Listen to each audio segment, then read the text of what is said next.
So my name is Bill Taylor. I am a professional pickleball player. I had other lives before this, but for the last several years since I retired from my business, I get to go play pickleball all over the place. Currently the head pro at Lifetime Fitness here in town. I run a nonprofit for kids called Ninja Pickleball. The nice thing is you all just donated because I'm sponsored by Selkirk. So they pay me to do clinics, classes, demos, to play in tournaments, to do kind of my real thing. So I started a nonprofit organization called Ninja Pickleball to get pickleball paddles and lessons to the kids. And unlike some sports where it's very expensive, pickleball really, you need a net, a paddle, a couple of balls. So all of the money you've given to the city that they're going to give to us, going to put a paddle or two in a couple more kids' hands. So thank you very much for doing that. In the meantime, we're going to learn how to play pickleball. We had a great question at the very beginning. First of all, I will not remember your name until probably the 5th week, and then I'll know them, and maybe I'll remember them. I'm a psychologist by trade. I was a D1 athlete in a different life, very long, older than most of you. I actually played tennis and I swam at the University of Cincinnati. Come on in. Come on in. Hi, guys. How are you today? You going to play pickleball eventually? Tell them what you're playing. I'll be here tomorrow. What are you going to play? Yes, I love basketball. All right, let's go check. Thanks for visiting.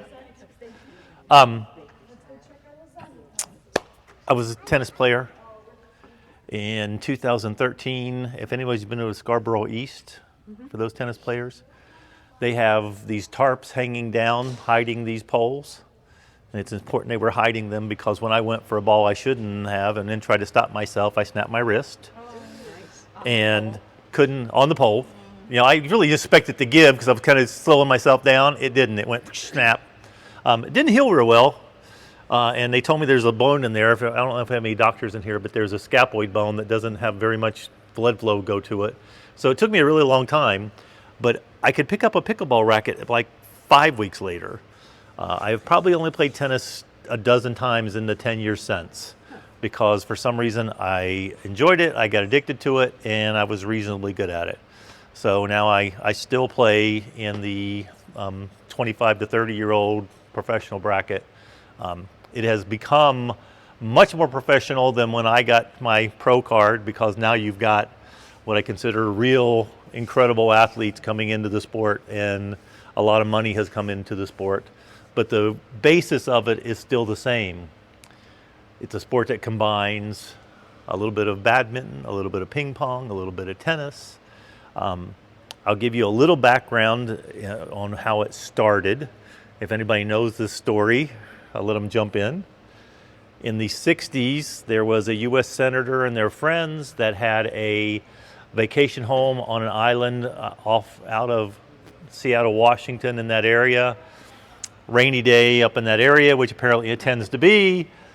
In the backyard, they had a compacted cinder. For those of you who ran track when you were my age, we ran on those cinder tracks.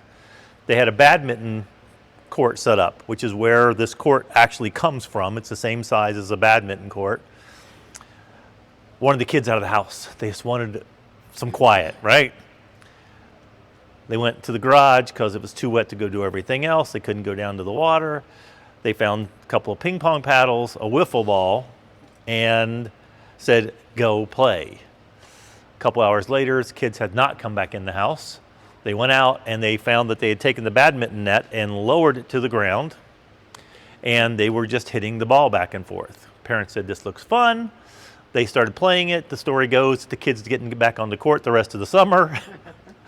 The next story is, and this is where we start the lesson, if we come out here, one of the friends that was involved in this, come with me,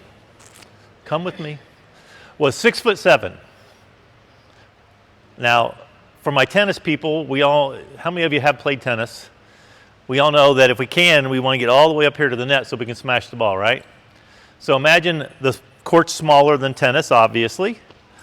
You've got a 6'7" guy standing here just doing this. All right? That's where this line came about.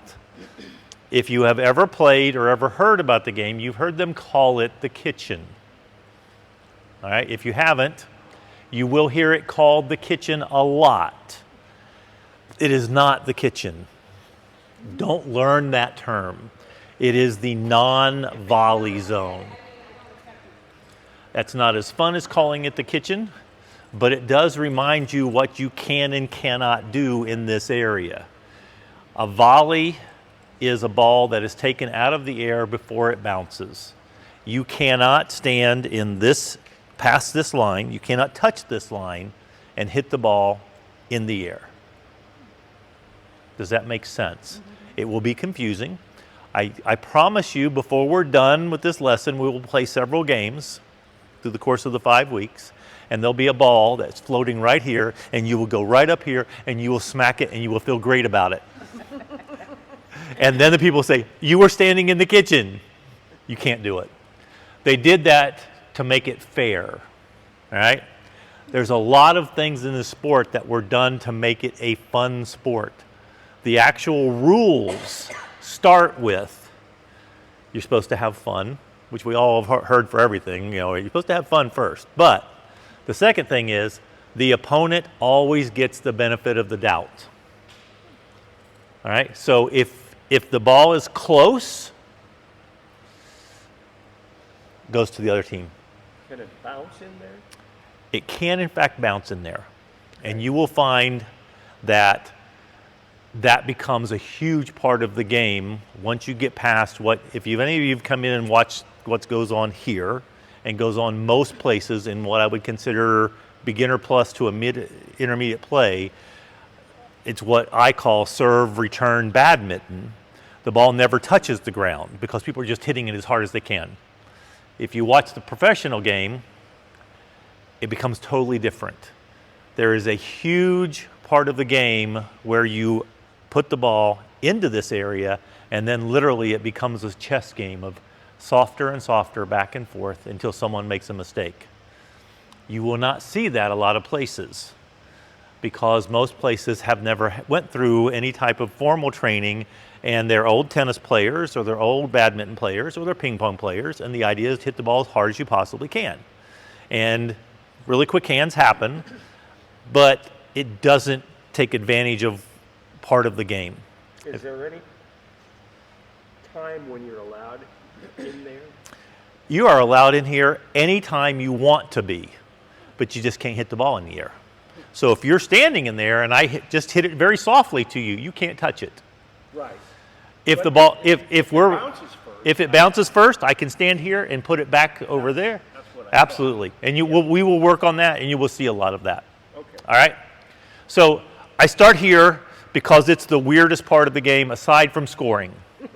Okay, we are going to get to scoring first.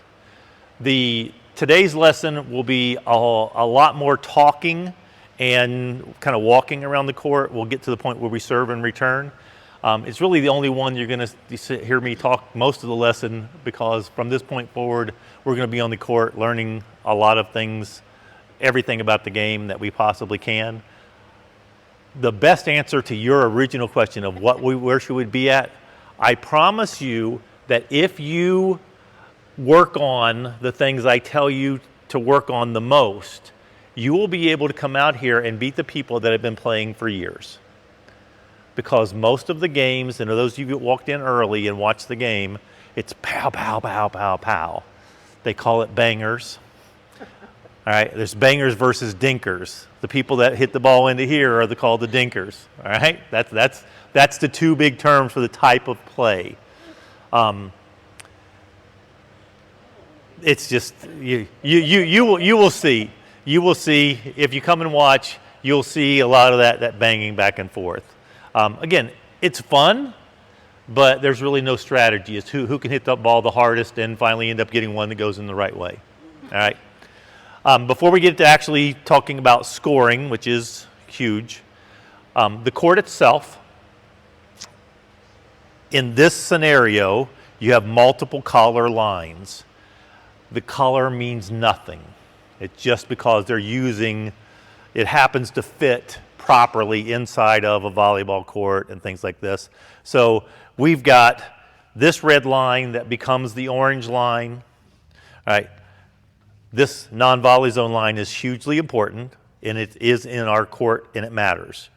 This red line that goes to the orange line here is also the outside limit of the court. This orange line is the back line of the court, okay? The only other line that means anything is this center line, and you're going to learn something that most of the people we're here playing don't know, is the only thing this line is here for is to show you whether or not the serve is in or out. It means absolutely nothing else during the game. There is not, what is your first name? Sherry. Sherry jumps over here. Me and Sherry are on a team. All right. Generally, you'll find that doubles is what's played. Mixed doubles, gender doubles is 90% of the game. You can play singles. The rules are almost exactly the same. We'll go over that. You won't find a lot of singles being played because right now there's not enough courts in the world for the number of pickleball players there are.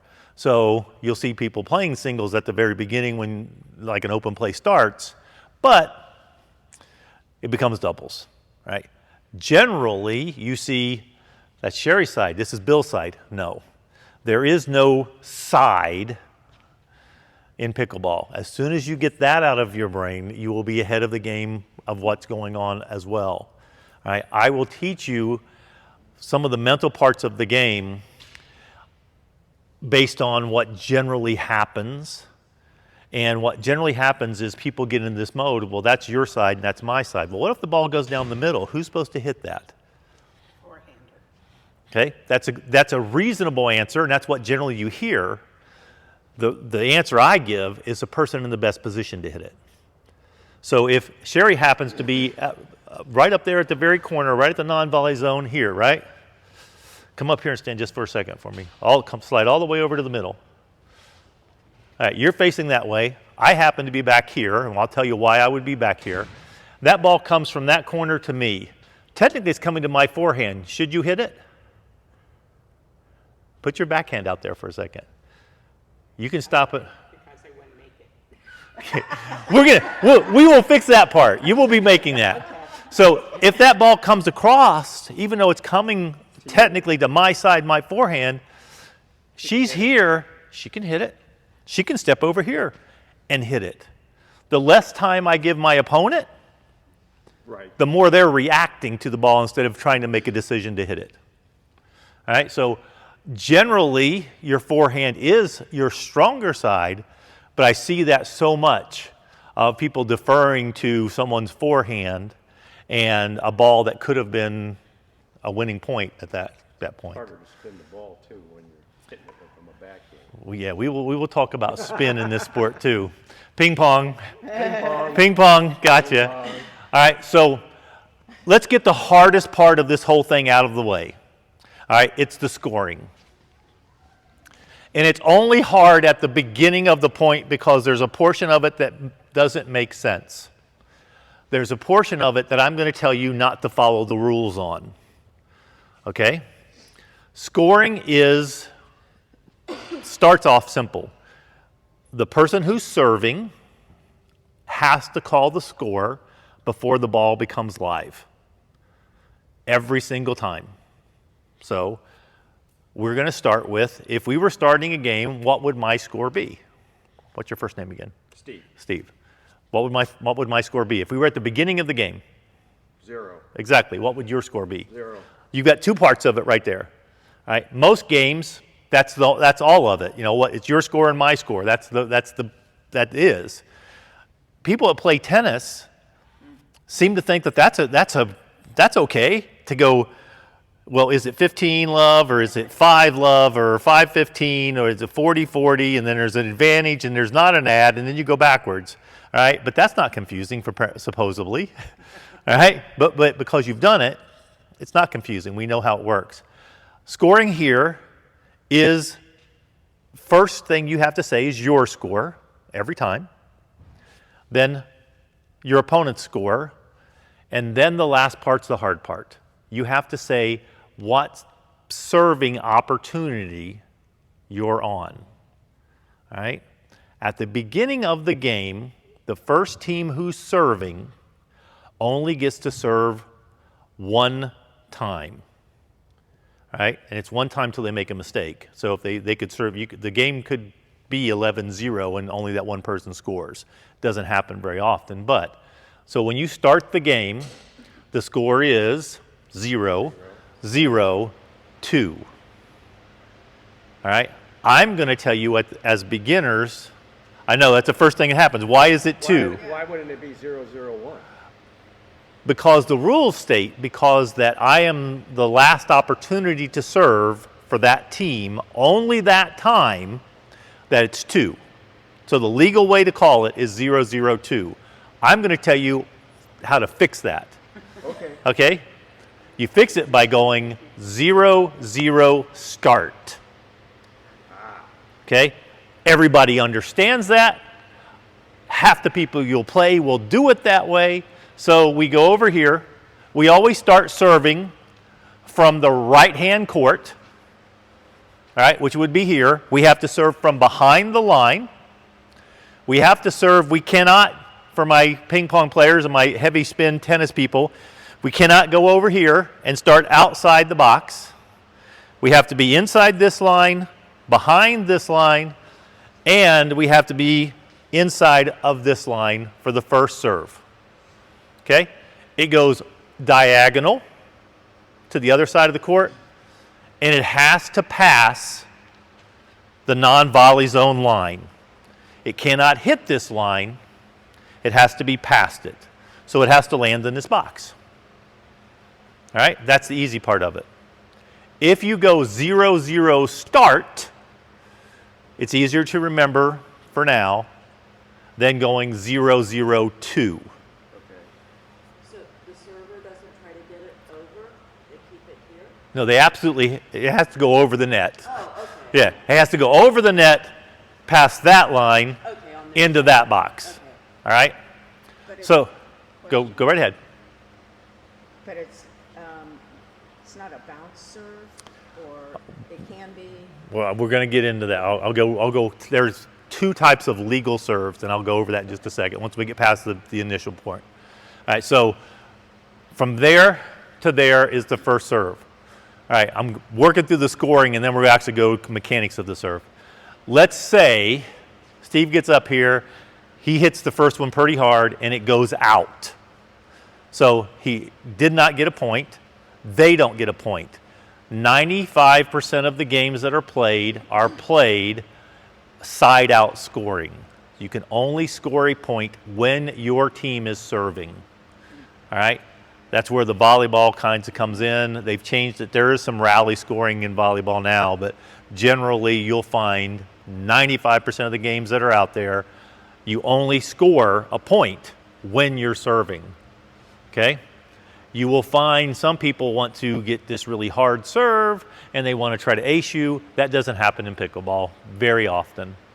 All right. 2 things I will tell you early about me is I let people have their hero shots because my psychology background, I want them to get really excited about hitting that one shot that hit the line they beat me behind my back on, right? Because they're going to try it 3 more times and they're going to miss it. That leads me into the way that I teach is I want to teach you 51% pickleball, which means that if you win 51% of the rallies you're involved in, you will win the game. That's what it comes down to. Lesson number 3 is going to be all about not hitting the ball. All right? Because in an even match, if the first name? Sherry, Steve, Pat are playing a game, and we all have taken the same lessons, and we happen to have the same breakfast, and we are playing exactly the same that day, right? So it's a competitive game. We're on the same level. Realistically, the score will end up being 11-7, 11-8, 11-9, one way or another. All right? I will tell you right now that most games that are competitive are lost by people hitting 3 balls they never should have touched. And it's that ball that's right here where I want to smash it that would have went out. I will absolutely try to drill into your brains to let balls go. All right, you will go ahead. So in tennis, I always try to go for like the big shots or like down the line, and past the net person. So it sounded like pickleball is not like that. If you do that, you will be better than most of the people you play against, and you will lose most of the time. Okay? All right? Because what happens, and again, I do teach a lot of the mental portion of this to my advanced players and the pro players I work on, is our brains really like that dopamine hit of the big winning shot, the big heavy smash, the one that just barely touches the line, right? We remember that, and then we want to do it again.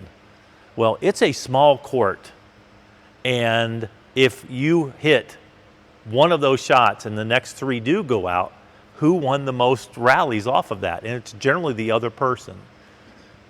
Does it have to go over the line, or can it hit on the line? It can touch the line. The reason why the serve has to go over this line is every line on the court is in.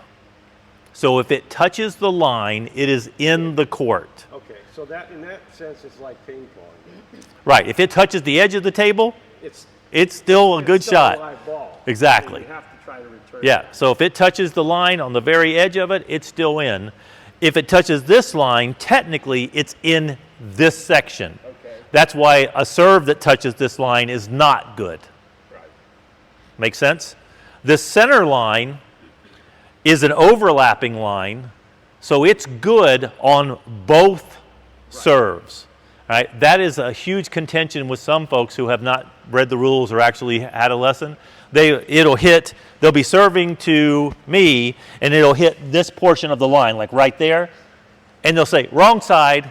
No. There is no wrong side of the line. If it touches the line, it's in. In ping pong, it's weird. If it touches the edge of the table and shoots off at some weird angle, it's still in. That's how it is